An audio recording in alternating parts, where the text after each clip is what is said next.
Hi, I'm Adriana D. Gould. Most of you know me as Dee. That's my nickname. I grew up in Canton, Oklahoma. I got these questions that you're going to hear from the candidates off of social media in hopes that the answers they provide will give you, the voter, Cheyenne, Arapaho people, a better understanding of who's running for governor and what their qualifications are. And I hope their answers will help you make an informed decision on who should be our next leader. Ho-ho. Hi, I'm Reggie Wassana. I'm running for governor of the Cheyenne Arapaho tribes. Part of our platform is a major part is economic development. We like to create more economic development for the revenue generating that we could actually take and put into services. We can make the elders more benefits. We can take and do other things such as a new health facility for El Reno. I believe that we're trying to put that on the table so that we can look at funding and provide a new health facility in El Reno. We need to create a museum so that we can preserve our culture and heritage for our children. We need to do a new hotel and resort so that we can employ people, we can generate more revenue as well. We need to stress our culture preservation so that our future generations will be able to speak our language, they will know where their grandparents came from, where their great-grandparents came from. They'll get to know the battles and the wars that we went through. They'll get to know the reason why they're here today as Cheyenne Arapaho people and be proud once again. We need to look after our elders. We need to preserve the elders we have. We've been losing a lot of our elders, and we lose a lot of our elders. We lose a lot of our teachings. We lose a lot of our knowledge. We lose a lot of our values. If we can preserve and keep our elders around to help train and teach our smaller children, I believe the tribe will be more successful. We'll have more values. We'll have more core values. We're getting into this new generation. The society has millennials. I think we have a Generation X. That is an X factor that will look at changing the tribe the years to come. Those kids coming up will mold the tribe for the next 10 or 15 years. So we're going to try to do everything we can, preservation, economic development, elders, kids, youth, health, education. We like to enhance and increase all these things, put values out there for everybody to accept and to embrace. And those are the things that when we campaign and we get into office, that's what we want to do. We're always open for change. We'll listen to people as they come through the door, and we want to make an impact for the tribe. We don't want to sit behind a desk and do nothing. We want to make sure we're out there amongst the people, we're out there in the communities, and we can come and visit you, and we can all talk about it, and we make our tribes productive and one of the strongest, healthiest tribal nations in the country. Piba Ishav Nashavin, Adultmans. Funston, Whiteman, I'm running with Chris Dorenzo to be your next governor or lieutenant governor. I am from the Sealand, Fonda area.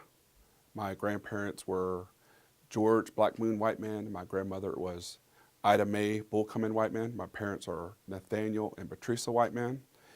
I lived in Sealand from the pre-K to the high school, so I'm a product of Cheyenne Arapaho country. I had served in the military, in the Marine Corps, and received an honorable discharge. I have recently received my doctorate from the University of Oklahoma, Educational Leadership and Policy Studies. I am married to Alicia Whiteman. We have 3 children, Ethan, Ella, and Esme Whiteman. My mother-in-law is from the Clinton area, Adrienne Kinney. She is from the Riggs and Fire families of Clinton, Oklahoma. Some of the platform items we have in our campaign is for community, for accountability for our people. We really want to work with our communities and provide access to tribal services to our communities, especially our remote communities, into the homes to best fill the needs of the tribal members. We want to bring technological reform to our people, whether it be through tribal website, accountability systems, fiscal accountability systems, where our tribal members can utilize some of the technology, providing additional satellite offices throughout our remote areas and to possibly to our non-jurisdiction communities, such as Oklahoma City, possibly Albuquerque, and getting those satellite offices out there where we can work with our tribal members and they can update their tribal tags, tribal ID cards, other type of businesses. We feel like paper application format should no longer be a barrier. We feel like the technology can close the gap of the tribal members and the tribal government and those needs. Accountability. We want to do a real-time accountability through our various departments and making sure that our leaders understand how much revenue is going in, how much revenue is going out each and every day. Whether the Treasury can provide those reports also. We want those reports, and our casino enterprises have those reports, and making sure those fiscal accountability measures are in place for the tribal citizenry throughout Cheyenne Arapaho country. For the people, my running mate, Chris Dorenzo, and myself have decided to run for governor, lieutenant governor, because we felt led and we wanted to provide the best tribal government for our people. And we appreciate Miss Dee Harris, providing this forum. Ha-ho. First question is, how would you improve the Culture and Heritage Program? First of all, I would like to stress our language. I would like to introduce kids to things that we lost in the past or that we're not engaging in as much as we should. I would like them to go to peyote meetings. I would like to let them have a sweat. I would like to try to get them involved in powwows. We need to put more money towards the powwows. We need to put more instruction towards the kids so that they can understand how we lived. We need to show them how we used to butcher. We need to let them understand how we used to live so that they will respect and honor how our elders live. They will understand our ways of life, and that they will become better individuals as we all have become through this learning experience. But through all this, our preservation of our language, our preservation of our culture, preservation of our ceremonies, I think everybody should at least attend the ceremonies, at least be part of a peyote meeting, do our sweats, do our hand games, do all these things that made us who we are today. How would you improve the Cultural Heritage Program? As your governor of the Cheyenne Arapaho tribes, I would make the Cultural Heritage Program more accessible to our outlying areas such as Sealand and Hammond. I would want to possibly bring in the language program and blend both the Cultural Heritage Program and our language program and have them marry each other for our tribal members to use the language more often within the activities, whether it be Buffalo, any of the cultural activities for our students. And I would definitely like to hopefully use additional funding for our programs. And for our elders, I would love for us to either one day or soon have our own charter, if not use charters and let our elders travel to some of our sacred spots, some of our spots throughout Cheyenne Arapaho country, whether it be Ben's Fort, Sand Creek, Bear Butte, Ethity, Denver, some of our native homelands, and really allow our elders to take advantage of our Cultural Heritage Program. And those are some of the ways. Also, during our ceremonials, definitely utilize our Cultural Heritage Program and just really bring in a committee or a group of elders or a group of tribal members for us to probably revise or maybe revamp our Cultural Heritage Program for everybody to feel is equitable and fair for whatever they're doing. Next question is, do you believe in employee incentives? Yes, I do believe in employee incentives. I believe that people who show up on time, people who have great attendance records, people who go out of their way should benefit. I believe we should have an attendance incentive for those who come and don't miss. They should be maybe rewarded on a monthly basis. Maybe the benefits on your wage scale should be based on how often you show up without missing. Maybe if you call in sick leave, and if individuals have issues with coming to work and being on time, maybe we can address that by giving them shorter work days. Maybe they can work 4 to 6 hours instead of 8 if they have grandparents or children at home that need assistance, or we can actually have them only work 3 days a week that would only fit their schedule. So I think there's incentive there that the tribe needs to look at and be a little bit more creative in our with our employees. You know, we should benefit the good ones. We should also keep in mind that we are Indian people, we are Cheyenne Arapaho people, and we need to take care of our elders, we need to take care of our kids. And any way we can do that, that's what we need to try to do. Do you believe in employee incentives? Do you believe in employee incentives? I do. I believe, and I've said this throughout our campaign, our backbone of our tribe is our employees. As the employees go, or how they move, so will our tribe. And I would love to build those employee incentives, because if we take care of our employees, regardless whether it be the casino employees or tribal government employees, we definitely know that if we take care of them, they feel safe, they feel supported, and we can definitely provide those services for our tribal members. One of the things I would look at with our employee incentives is really supporting them, and hopefully some type of program where we can really support some of their additional needs as employees and really help those who are in need and provide those activities for them to feel welcomed and supported throughout the holidays, and just giving back to some of our communities or some of our employees who need it most, those type of incentives. And just bringing some fairness and equity with pay, the pay scale, definitely policies, HR policies where they feel supported. If we need to have due process, they feel supported, and they feel like their voice has been heard. And further down the line, I really like to look at an employees credit union for our Cheyenne Arapaho government employees and our casino employees, and just really have ownership of their paycheck in return. Have that employee or credit union support them, whether it be through any type of business they want to do.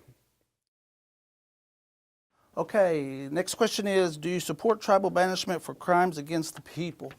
I support any type of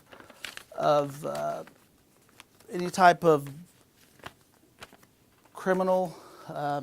If you've done something criminal to the tribal members, there should be some type of punishment, whether you have to stay away from the tribe, whether you have to be 10 years from employment, or whether you the tribal traditional people banish you. I don't think the tribal council, the legislative body, or the governor can actually banish anybody.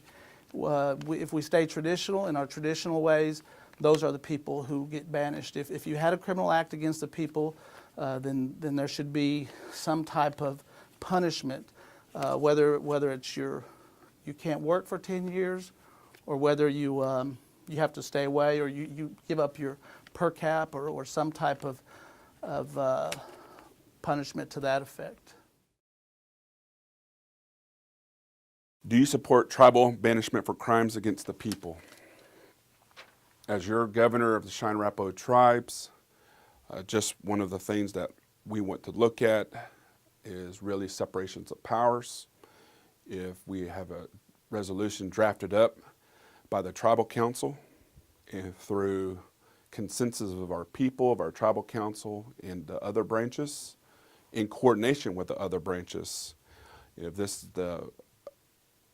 is the direction of the tribal council and the tribal government, I would definitely support the banishment of people who have committed crimes against the Cheyenne Arapaho tribes. This is in traditional law or contemporary tribal government law. Okay, next question is, how will you show accountability as our leader? You know, accountability comes in many forms, whether it's you in a verbal sense or in a written sense. And I would like to see both, because I believe once you tell somebody that you're going to do something, you're going to perform a duty, you should stand up to your word and you should be accountable for yourself.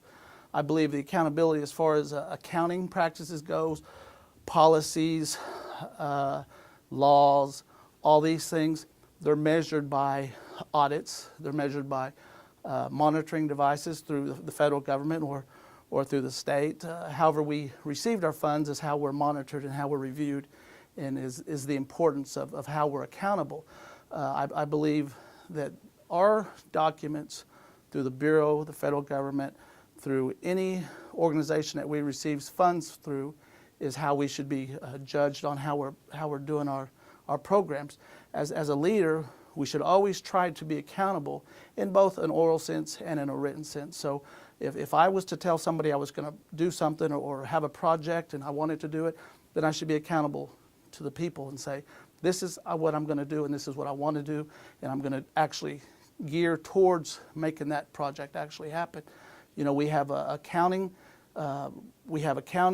department, we have treasury, we have all these things that we need to show these budgets. If we're on budget, we need to get audits, and we need to tell the people our audits have came in fine, we've been monitored well, or the Bureau has given us a good rating, and not to get on high risk.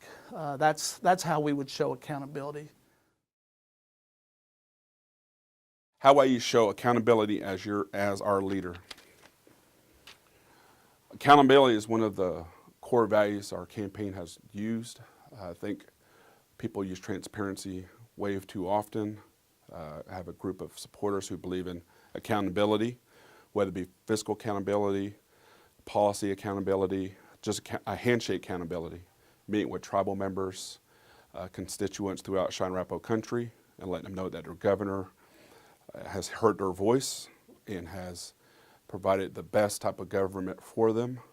Fiscal accountability will be any type of audits. I know people have used forensic audits, but those type of audits, enrollment audits, audits within our casinos, HR audits of our policies, pay scales, we definitely need to do these audits. We need to really communicate with our tribal members out in Cheyenne Arapaho country often, and really provide those statements. I really want to not live casino payout from casino payout.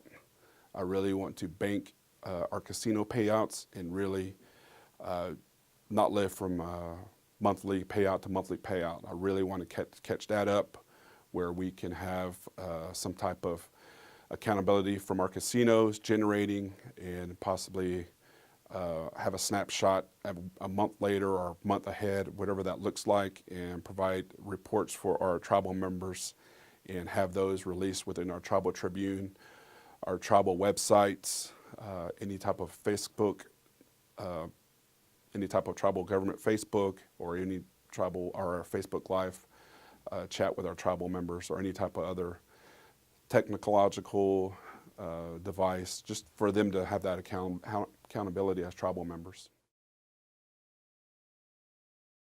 Next question, what will you do to improve child foster care? The tribe foster care system needs some improvements. They need some adjustments. I believe that the child care system of the tribe needs to have more influence through the tribal membership. I believe that foster care should be going through the tribe first, through the tribal members, through the family members. I believe if you have a grandparent, an aunt, or somebody who's capable of watching that child, if something is wrong in the family, they should take the child, they should help the child grow, and at maybe some point in time when the family is ready to bring back the child, maybe through something that wasn't right with their family, that they could take the child back and they could raise their own child. But I'm not in favor of the children going outside of the tribe and being raised by somebody else or some other family. Only under certain circumstances, maybe would that be allowable, but I'm all for tribal members raising tribal kids so that they can learn who we are, our culture, and all of our differences. Because as tribal members, we are different and we have a different outlook, and that's the way our children should be raised as well. What would you do to improve child foster care? As your governor of the Cheyenne Arapaho tribes, one of the items we have to look at within our tribal government is taking care of our own. And in this direction, we want our Cheyenne Arapaho foster program to reevaluate it, for us to look at a program where we can provide the best care for our tribal members. This is a personal story within my own family. I've had family members who are with other family members and we've lost track of them. So because it hits home to me as your governor, I would want to go out and seek our tribal members who feel like their tribal government or their tribe has abandoned them. And we really need to provide some additional support for our Cheyenne Arapaho tribe, our foster care program, bring in the right leadership, bring in the right personnel, support it by policy, and definitely get back to Cheyenne Arapaho people, taking good care of Cheyenne Arapaho people. We really need to find out where our tribal members are and let them know that our tribe cares for them. Okay, next question. What do you think would make housing equal for those still on the waiting list? You know, the housing and urban development has allowed the tribe to select how they choose people for the waiting list. You can have priorities. You can have elders, you can have veterans, you can have grandparents, you can have any type of priority you want. To make it equal, we've always used the first come, first served basis. I feel that if you want to put more emphasis on the elders or veterans, then you have to take your policy, you have to go in there and write it and say, this is our preference. Elders first, or a percentage of the waiting list be elders, and then say our veterans, and then go down the line, mothers, single mothers with children, and so forth. But to make it equal, it's up to the individual body to say, if that's how they want to prioritize it, then things become equal as you judge who needs assistance first. And that can be done on based upon need, who needs housing more than the other person. Of course, everybody has the same need, but there are some people, such as elders and things, that probably have to have a unit, a home, a lot more quicker than somebody who is in their 20s or 30s. So it depends on how you develop your policy, and that's all based on how the tribe looks at need. What do you think would make housing equal for those still on the waiting list? As your governor of the Cheyenne Arapaho tribes, I really want to look at the committees throughout our tribal government. And one of those committees is the Housing Authority Committee, and letting know the Cheyenne and Arapaho voices on those committees and making sure those committees are active, those committees are empowered, that we have an executive director who will be accountable to our Housing Authority Committee and create those policies that are equitable and fair to tribal members. Definitely, we have a lot of young families out there in Cheyenne Arapaho country who want to return to their communities they grew up in, and provided some incentives and policies where we can encourage our young families, or just families in general, with a home buyers program where they can go ahead and relocate back to their community they grew up in, or a community they really want to relocate to. So definitely want to revise and revamp our Cheyenne Arapaho Housing Authority, and whether it be additional monies, additional support, definitely provide some added incentives, but also different ways of looking at it, whether it be understanding the bureaucracy of the Cheyenne Arapaho housing program, but also if we can provide additional gaming revenues. But we should invest in our tribal members, and home ownership is one of our top priorities. Okay, next question. How do you plan to restore return the $32 million missing from our coffers? I know a little bit about the $32 million as far as the audit. I don't think the $32 million was missing. The $32 million wasn't accounted for. There was no documentation for how the $32 million was spent. So you have a audit that can't be judged on its merit of expenditures. You have an unqualified audit, and you have a qualified audit, and then you have a no opinion audit. The audit was no opinion because there was no documentation to show how the $32 million was spent. But that all leads to the tribal government's treasury office and the governor and lieutenant governor, because they have control of our funds and our assets. But the $32 million was actually done, the audit was for $32 million that can't be accounted for because there was no documentation provided how it was spent.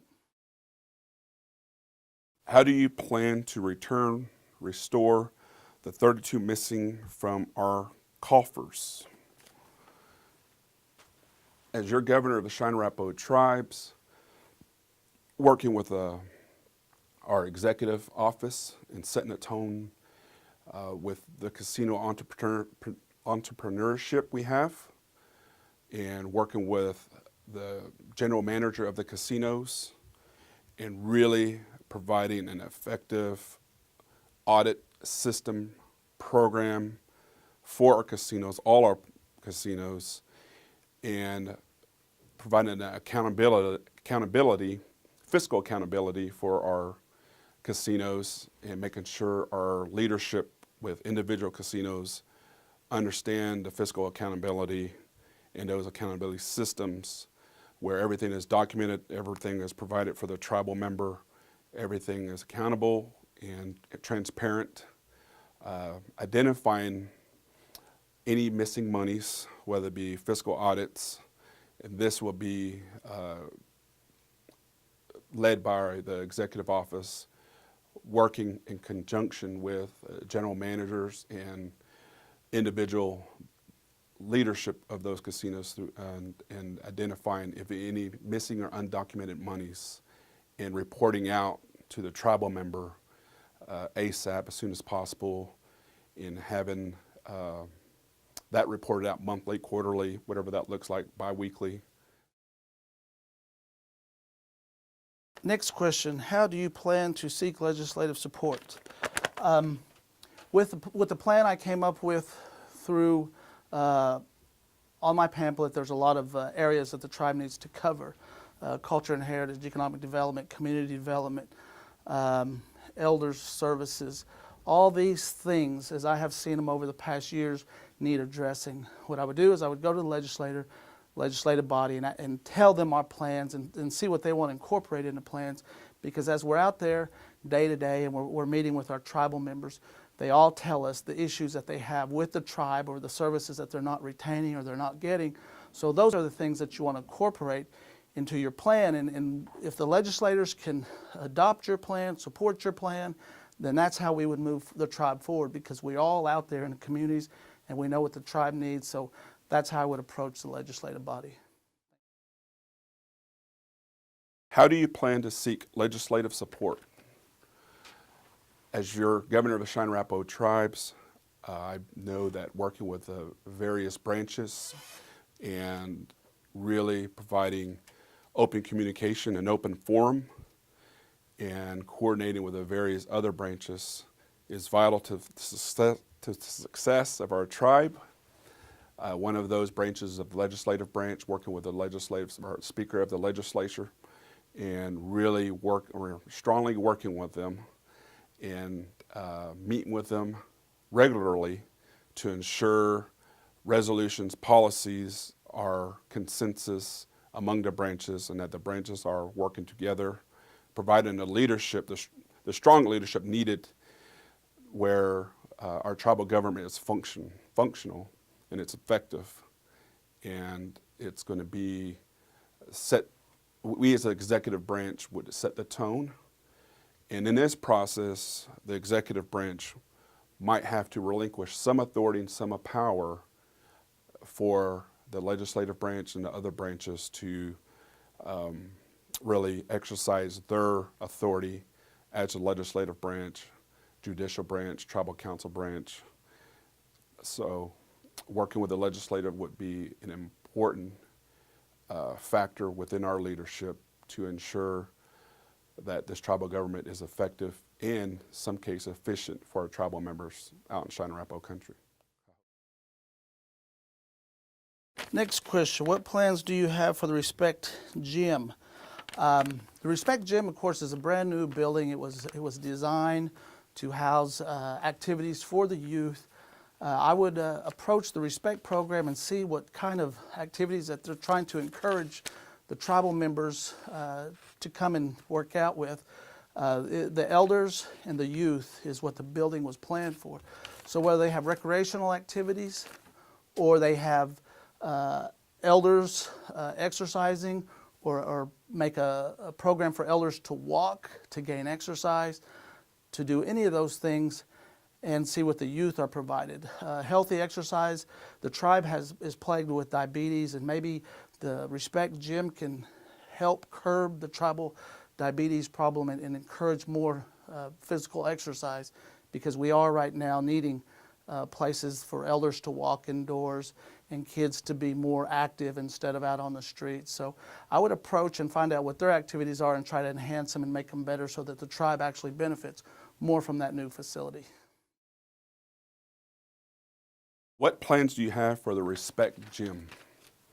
As your governor of the Cheyenne Arapaho tribes, the Respect Gym has been brought about for tribal students, tribal athletes. It's been built by the previous administration, would utilize it in that aspect to support tribal students, tribal families, community members, tribal athletes. I know there's a recent resolution to do away with the Respect program. Once we take office, to look at those resolutions, work with the communities through community involvement, community engagement, and what would be the direction of the Respect program, in particular the Respect Gym. I also would like to utilize the Respect Gym and really use it as a hall of fame, have our past Cheyenne Arapaho athletes showcased, if the families are okay with it, showcase our Cheyenne Arapaho athletes within the gym, whether it be any type of awards, trophies, whatever that looks like. Definitely let the tribal student, tribal athlete be proud to be in Cheyenne Arapaho. What can be done to strengthen our educational program? You know, for many years, I believe that incentives were the key to helping the tribal membership, the people who go into school, the students, the parents. That was the goal, to get the people engaging in educational activities. I always thought if you could have counselors in the education department to take 15, 20 students, check on their grades, see how they were doing, how they were performing, then you would be successful. I always thought if you could get parents an incentive to make sure their kids were in school or they attended school or even on their grade average, if you could get parents to stay home and work with their children on their homework, that would increase their knowledge and their educational experience.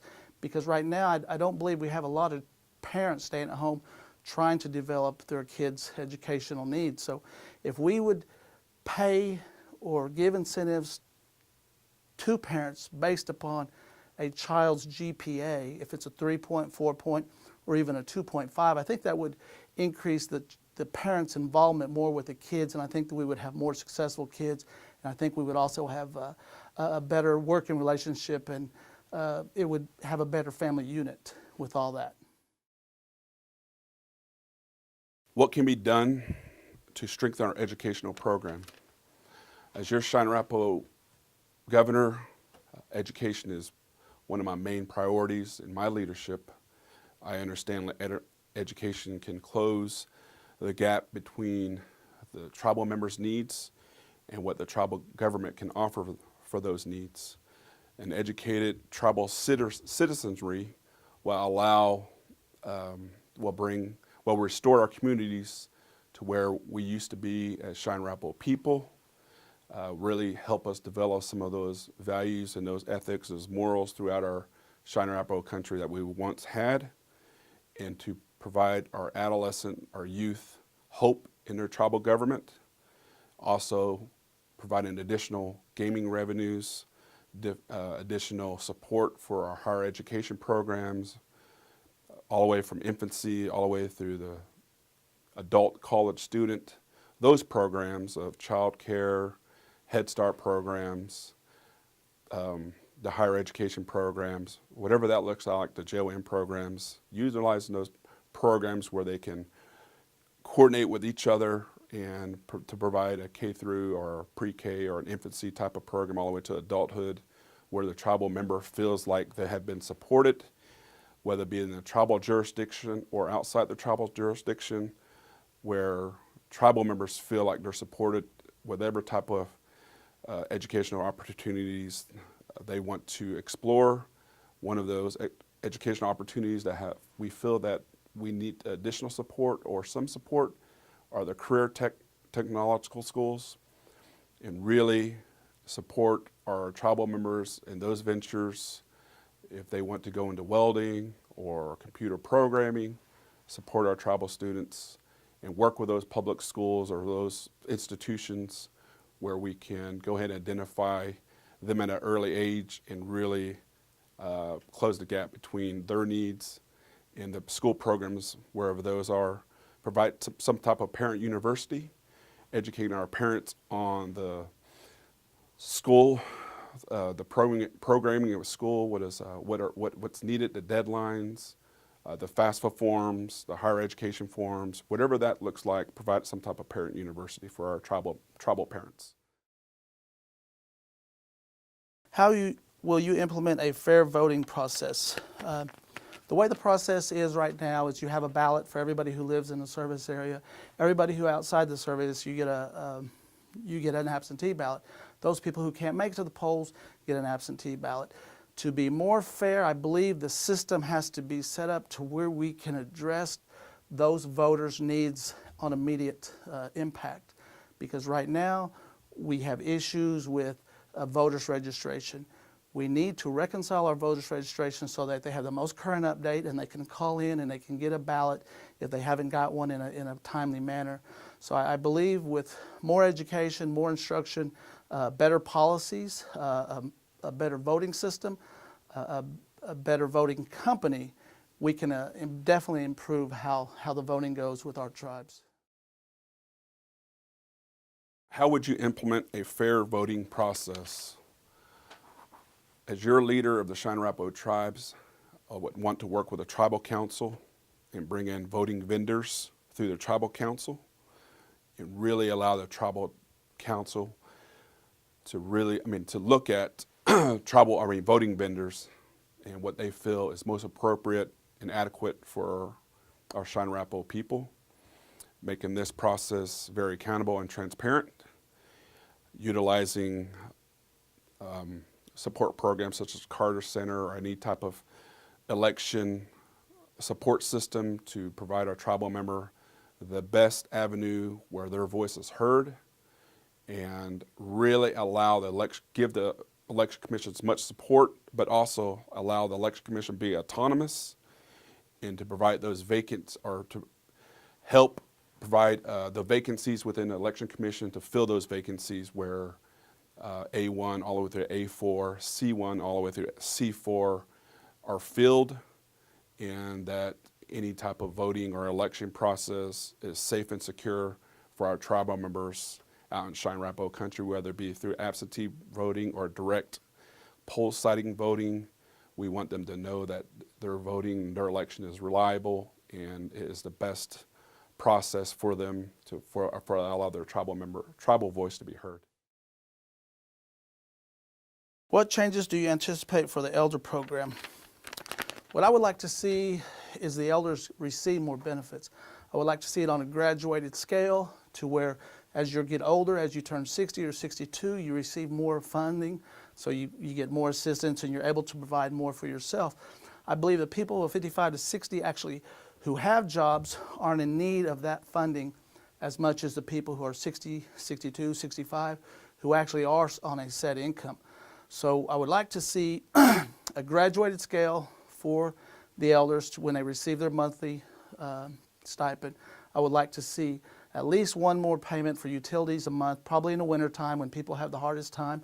And I would like to see more activities planned for the elders so that they actually get to enjoy their golden ages and they actually get to go do something that for them and not so much as for their grandchildren or children anymore, that they have time to themselves. What changes do you anticipate for the elder program?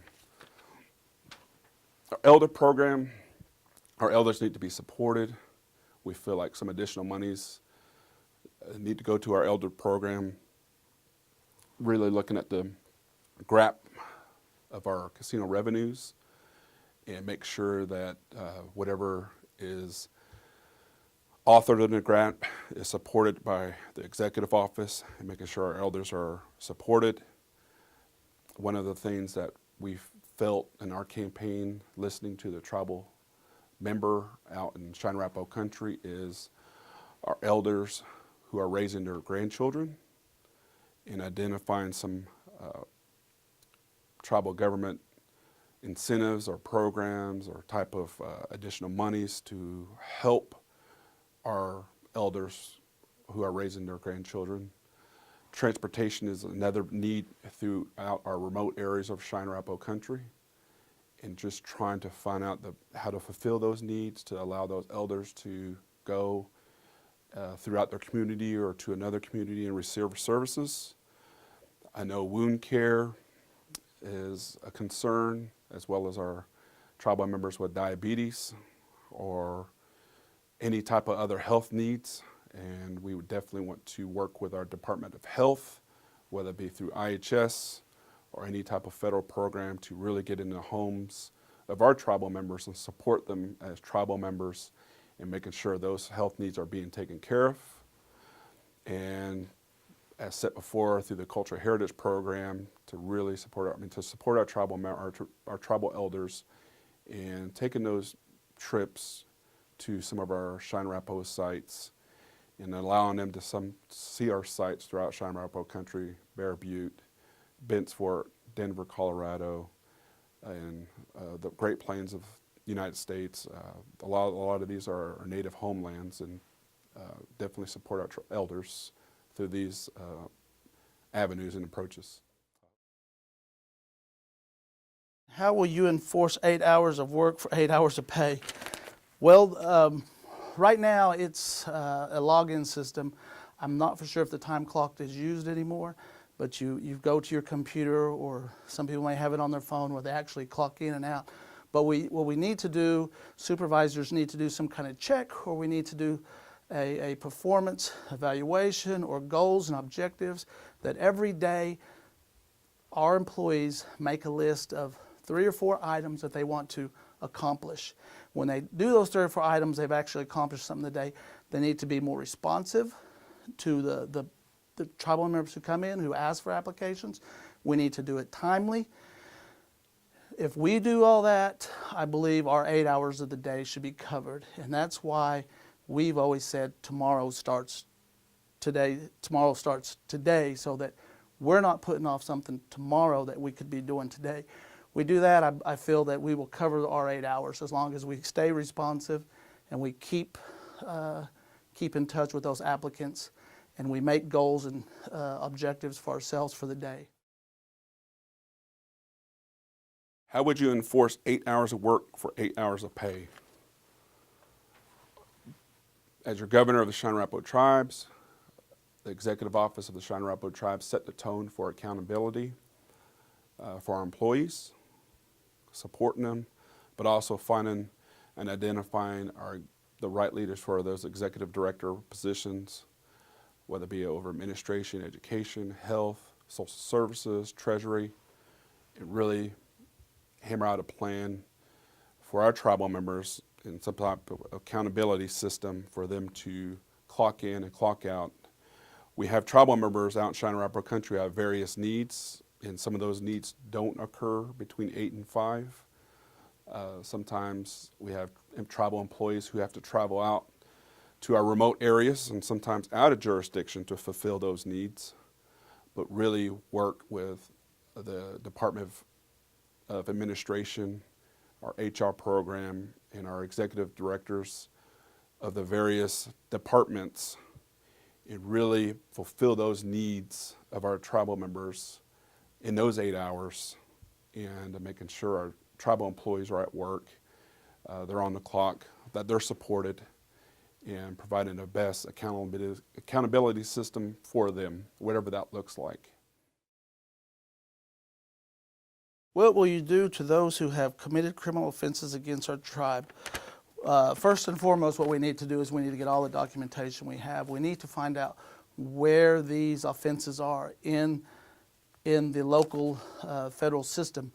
I believe some of them are going through the chains. I believe that some of the federal, the FBI, so to say, or Washington has a lot of these criminal offenses in their hands. But the first thing we need to do is find out the status. And yes, we can't allow people to keep taking money and spending it and not get charged anything for it, because if we keep allowing people to come in here and take from the tribe, then other people are going to come in here and take from the tribe. So we need to not only find out the status and try to prosecute, but I think the tribe needs to amend their law and order code and start prosecuting as people take and steal money, because that's part of the accountability process. And unless we don't set up our own accountability through our law and order codes or through policies, regulations, any type of formal structure that we're lacking, it's not going to work. So we need to start with our own selves. We need to find out the status, where these are at.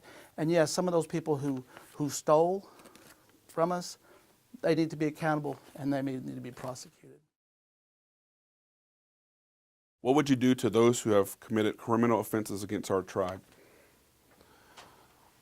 One of the things as your governor of Cheyenne Arapaho tribes, I definitely want to set my leadership and provide a special prosecutor for the tribe, and really making sure that through audits, through fiscal audits, other type of audits, that we set the tone for leadership and identify any types of criminal activity within our tribe, and work with the executive office, judicial branch, even the legislative branch, and making sure that those former employees have been dealt with. One of the things we really like to look at is through the special prosecutor, and find that personnel or that person who can be unbiased, non-prejudiced, but also provide some accountability for our tribal government, and whatever that looks like.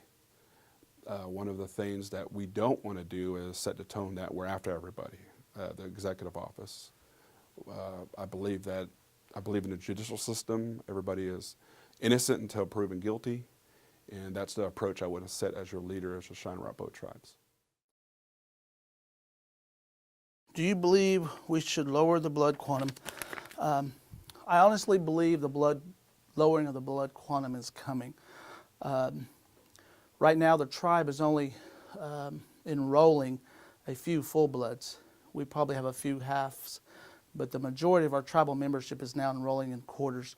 At some point in time, the quarters will outnumber maybe the halves or full bloods, and it'll be eventually lowered. But I believe the grandparents whose grandchildren are no longer able to get on the roll with the blood quantum of a quarter, it'll be dropped. And I believe there's some other avenues that you could go to increase the blood quantum. You could draw, if your child is of another tribe, whether it's any tribe, any recognized tribe, that you could bring their blood into their blood quantum and increase their blood, whether if they're an 8th Cheyenne Arapaho or an 8th Creek or 8th Seminole, you bring that in and you make them a quarter Cheyenne Arapaho. So I think if we do a couple of things, we'll increase the blood quantum. And yes, I think that the 8th blood quantum at some point will be changed, I'm pretty sure. Do you believe we should lower the blood quantum? As your leader of the Cheyenne Arapaho tribes, blood quantum, I feel, is a hot topic, but it's a topic that we cannot evade. We must address it, but through the appropriate channels and with the branches working in coordination with each other. One of the things I would like to recommend to and encourage tribal members is use their tribal voice, and that is through tribal council, and work with providing resolutions for our tribal coordinator to post and meet the deadlines of our annual tribal council and take that process. I feel like no longer are we in the days where the governor is solely the yay or nay person, but we must respect the other branches of government and allow the process to take place and occur so that tribal members feel and are guaranteed their tribal voices heard. And then once we are in consensus among the branches, as your governor of the Cheyenne Arapaho tribes, if we want to lower the blood quantum, I will sign off on any policy that will reflect the needs of the Cheyenne Arapaho people. What can be done to positively impact our tribal standing among other natives? Our tribe has a history recently of not being honest, and I believe that is part of our problem. We're not honest to our own tribal members. And when you talk about good standing, you're in good standing with anybody whenever you do what you say, you're confident in what you do, and you help and assist other tribal members to actually go out and be productive and make a living and care for their kids and their children and their families. To be in good standing with the other tribes, as I see it, we need to show the other tribes that we're capable of taking care of our own tribal members, our own issues, our own problems, our economic development, our casinos. We need to come in and have new ideas for economic development that will impact our tribal members as far as job-wise, and we need to impact our tribe as far as getting more services and being more productive so that we can enforce our economic stability within the tribal, the tribes throughout Oklahoma. They see us as a productive, positive tribe, and that's what we have to do to show the other tribes that we're in good standing. We're taking care of our own first. What can be done to positively impact our tribal standing among other natives? As your governor of the Cheyenne Arapaho tribes, I truly believe that the Cheyenne Arapaho people, we have enormous potential among the tribes in Oklahoma, Indian Territory, whether it be in Indian country. We have the resources, we have the population, we definitely have the culture, we have our ceremonies, we have our casino enterprise. I feel like we as a Cheyenne Arapaho people, I used an analogy of the giant that is still asleep. I said once we have right leadership and we work in consensus and we are able to work among each other, that we are finally going to wake this giant up in Cheyenne Arapaho country, and we are going to wake up and we're going to be a main player, whether it be at the Indian country level, whether it be at the state level, whether it be at the federal government level. But we must identify the right leader or leaders to allow this to happen. These leaders must give over self, and must provide the leadership for the people as opposed to their individual agendas. Once we find those leaders and we work together and we continue to do what we do best, then we're finally going to wake up this giant and be a main player within the state, but also Indian country. What economic improvements do you envision? Okay, we have some prime properties. We have property here in El Reno. I think we have 96, 98 acres. We have property in Elk City. We got property in Watonga. One of the first things I would like to see happen is that we take an idea that we have here at Concho with the travel center, move it to Watonga, build a permanent structure, increase the size, put a cafe or some kind of coffee shop in there, because in Watonga, there's not very many places to have dinner or breakfast or anything of that matter. Put a small convenience store in there, sell some gas, and we've created more opportunities for employment. Go to Elk City, establish a truck stop, establish a casino, establish maybe a motel, a strip mall, and start more revenue production there. We can do that by getting plans, getting good economic development people together, setting out, looking at the dollars that we need to spend, getting that money together, and go and with all the other things in place, start building. Here in El Reno, on that 96 acres, get it in trust. I think if we can do a hotel, resort, casino, where you make it more of a destination instead of just a hotel or a casino, that we actually put entertainment items in there for kids, for adults, have steakhouses, maybe a Japanese house, maybe a buffet, have a lazy river for the kids, maybe have a theater in there, do some things that's going to draw people from all the way around, from 2-3 hours away, that we can create jobs and create revenue. We create the revenue, we can put it back into service, and we can help the elders and people who are in need a whole lot more. So those are some economic ideas that we could do right off. And there's other things that we could increase. We could actually do a trading post where we can buy our tribal members goods, and we can buy their beadwork and their crafts and help them out as well, and maybe put them on the internet and sell them across seas, or sell them so that we can get all our tribal members involved in generating their own revenue. What economic improvements do you envision? We have a wealth of land. We have a wealth of land base. We have our casino enterprises. We have untapped resources. Definitely want to provide some committees throughout our tribal government, working with our elders, working with our middle-class parents, middle-class families, working on with our existing leaders, our existing economic development, probably looking at reorganization, maybe even reorientation of our resources, and identifying some of those untapped resources.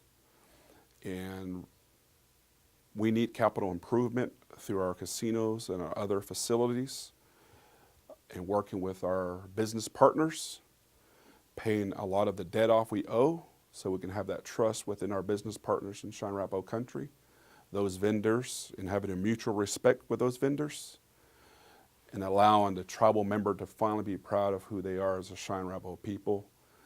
I feel like if all these are in line with the right leadership, the accountability mechanisms in our tribal government, our treasury, our casino enterprises, that we will have those capital improvements and economic improvements we need as Cheyenne Arapaho people, and we can identify those untapped resources, whether it be through our land base or any type of avenues to provide capital improvements and economic improvements for our tribal members. Next question, how will you enforce tribal law? Tribal law is based upon law and order code, policies, other laws that we have to abide by. There could even be traditional law. According to the Constitution, those law and order codes are what we have to follow. I think a law and order code needs to be revised. It needs to have implemented things that affect us day to day, week to week. There are some things that aren't in a law and order code that we need to put in there. We don't have a jail. We prosecute through our own tribal system, or the BIA may have a way that they enforce what happens when the law is broken. But the law has to be enforced through our judicial system. That's one of the 4 branches we have.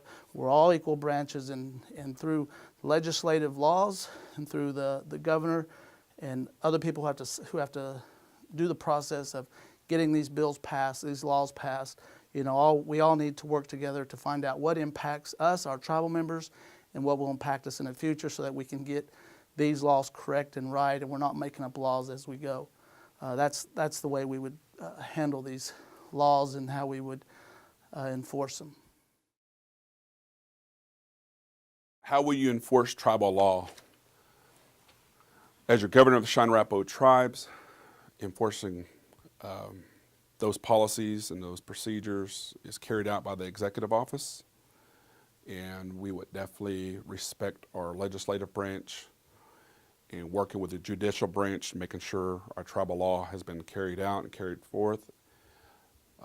That process can be through constitutional reform, judicial reform, and just working with our legislators, working with our tribal government, our tribal council, and making sure our tribal members' voice has been heard, but also working with the other branches and making sure our tribal government is being exercised and carried out, and that's what the executive office does.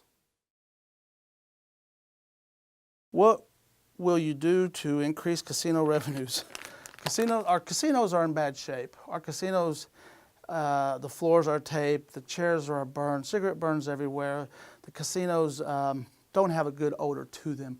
What we need to do to increase revenue is we need to remake our casinos. We need to rebrand our casinos, so to say, to make them better, to make people have a better perception of where they're going, the entertainment value, that there's some reason they want to be there and they want the comfort. Anytime you have a place of entertainment, you want to enjoy yourself. You want a nice atmosphere. You want friendly people. You want to spend time there. So in order for us to increase our tribal casino, our market for the casino in this area, Western Oklahoma, is we need to go in there and we need to remodel. We need to retrain some of our employees. We need to be better customer service oriented, and we need to probably restructure the envelope of the casino to make people want to come to the casino and enjoy the experience. What will you do to increase casino revenue? Definitely identifying the right leader over the casinos, whether it be reorganizing and identifying those margins that we have, whether it be how much money are we spending for capital improvement, how much we're making at casinos. I know that I have a running mate, Mr. Chris Lorenzo, whose expertise is over the casinos. So a lot of this knowledge is going to be from the expertise of him. But I would definitely work with him and work with our casino, our general manager, with our individual casinos and other opportunities. We must invest, we must spend money in order to make money. And our casinos are badly needed, capital improvements are badly needed for our casinos, and really making them attractive and using customer care, customer satisfaction for anybody who's wanting to visit our casinos. And going from there, I know we want to look at providing a permanent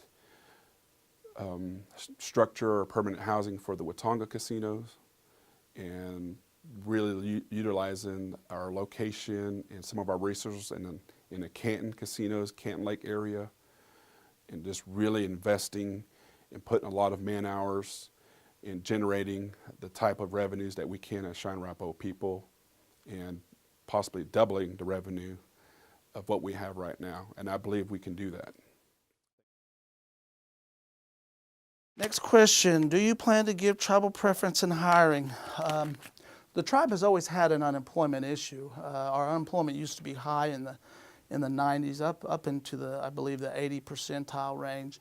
What we want to do is, yes, we like to have Cheyenne Arapaho hiring preference. If there's a job position open and there's a tribal member who applies, the tribal member should be first priority. If we have a delicate area where maybe it's ICW, maybe it's in the law enforcement, maybe it's in the court system, sometimes when our tribal members serve in those positions, the information isn't so concealed. what we like to do is make sure that all of that information is private. It doesn't get out. And sometimes you have to hire non-tribal members so that there's not a discussion on families, whose child those are, whose family members, delicate information. But I would give preference to tribal members first. But like I said, some areas we're going to have to hire non-tribal members simply for the privacy of the matter, the privacy of the issue. And maybe it's a delicate area where you need a CPA. If we need a CPA, we don't have a tribal member who's a CPA, yes, we'll have to hire a non-tribal member or another tribal person to perform those duties of a CPA. However we can do it, though, we'll try to get the tribal members in there. We'll try to get them trained, and then they'll be productive. What do you plan to give tribal preference in hiring? As one of our platform items throughout our campaign is really revamping the HR programs, whether it be at the tribal government and or the casino enterprises, but really allowing tribal members to feel that they can come back to their tribe and work and give the man hours and get a reward or a paycheck.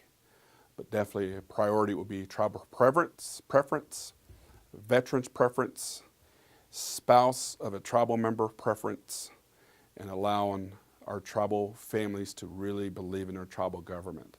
That's going to be one of the priorities, and that will happen under my leadership and with the right leadership.